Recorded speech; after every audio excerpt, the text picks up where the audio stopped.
14 जून को सुशांत के साथ क्या हुआ, इस सवाल का जवाब किसी के पास नहीं है। लेकिन अब उनकी जिंदगी के पिछले पन्नों को पलटकर परिस्थितियां क्या रही हुई है, सुशांत किन मुसीबतों से जूझ रहे थे, इनको समझने की कोशिश इन्वेस्टिगेशन कर रही टीम्स भी कर रही हैं।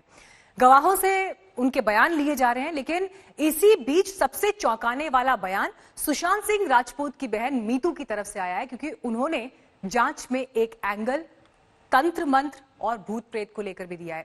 हालांकि हम ऐसे किसी भी स्टेटमेंट को या ऐसे किसी भी विचार को आगे प्रमोट नहीं करते हैं, लेकिन क्योंकि ये बयान सुशांत की बहन की तरफ से दिया गया है, तो ऐसे में इस एंगल से जांच करना और इन बयानों की असलियत को परखना भी इस वक्त पुलिस अपने इन्वेस्टिगेशन में शामिल कर रही है।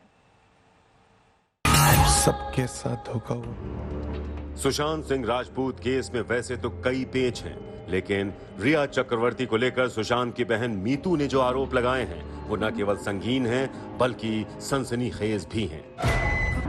रिया चक्रवर्ती के खिलाफ पटना में एफआईआर दर्ज होने के बाद मुंबई पहुंची पटना पुलिस की टीम ने बुधवार को सुशांत की बहन मीतू सिंह का बयान दर्ज किया।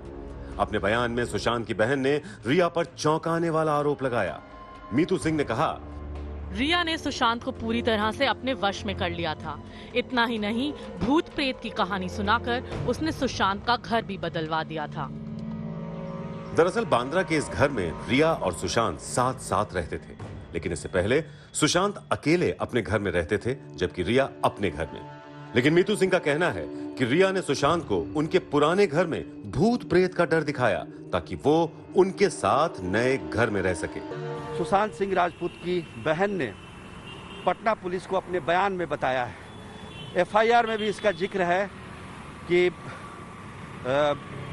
रिया चक्रवर्ती के परिवार वाले ने जादू टोना का और भूत प्रेत का सहारा लिया। सुशांत की बहन मीतू ही थी जो 14 जून को सुशांत के फ्लैट पर पहुंची थी। उनके सामने ही चाबी बनाने वाले की मदद से सुशांत के कमरे का दरवाजा खोला गया था। उस दिन मुंबई पुलिस ने मीतू सिंह से पूछताछ की थी, लेकिन कोई बयान दर्ज नहीं किया था। पहली बार पटना पुलिस ने मीतू सिंह का बयान दर्ज किया है। अपने बयान में मीतू सिंह ने रिया और सुशांत के बीच आखिरी कुछ दिनों में जो कुछ हुआ उसके बारे में काफी कुछ बताया है।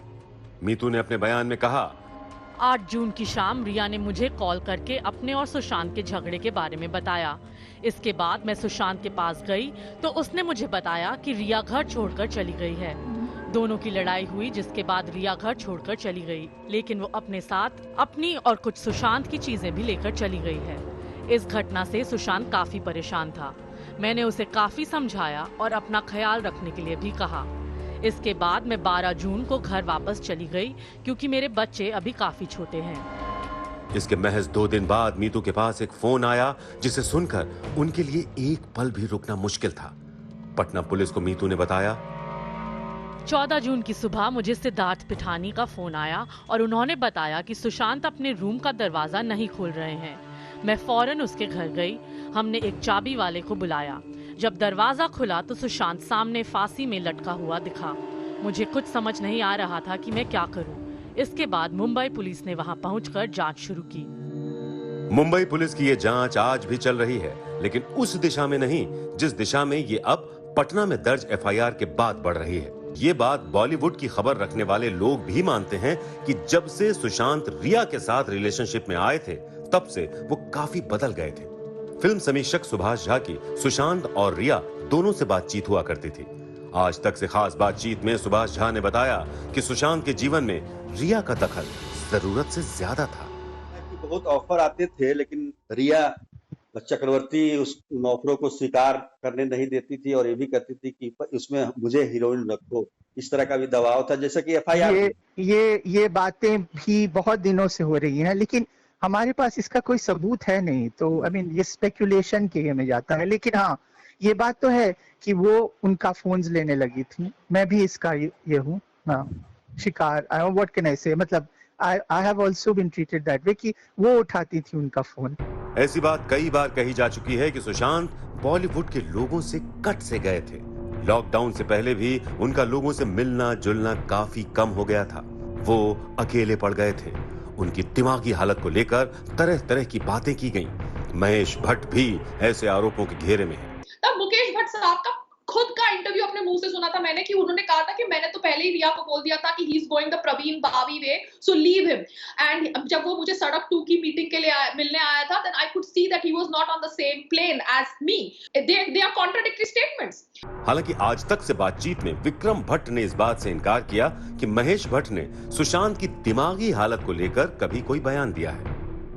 और जहां तक सवाल ये है कि ये जो परवीन बाबी की बात है या मेंटल हेल्थ की बात है, वो कहाँ भट्ट साहब ने कही है? ये तो मुकेश भट्ट साहब ने बात कही है। महेश भट्ट साहब ने तो सुशांत के देहांत के बाद कुछ भी नहीं बोला। सुशांत के परिवार वालों ने इस बात को सिरे से खारिज कर दिया है कि सुशांत ने डिप्रेशन में होने की वजह से खुदकुशी की। सुशांत के पिता ने रिया पर आरोप लगाया कि उसके पैसों के लिए रिया ने सुशांत को सबसे अलग कर दिया था। उनका आरोप है कि रिया से मिलने से पहले सुशांत मानसिक रूप से फिट था। आखिर उसके संपर्क में आने पर वो मानसिक रूप से परेशान क्यों हो गया? रिया ने सुशांत को अपना मोबाइल नंबर बदलने पर मजबूर किया। सुशांत के पिता का यह भी आरोप है कि रिया सुशांत को नई फिल्में नहीं लेने दे रही थी। वो शर्त रख रही थी कि फिल्म में उसे हीरोइन के तौर पर लिया जाए। 15 करोड़ रुपए हड़पने के बाद रिया पर सुशांत को भूत प्रेत का डर दिखाने का यह आरोप केस में आया एक चौंकाने वाला मोड़ है। पटना में सुजीत कुमार झा के साथ आज तक ब्यूरो।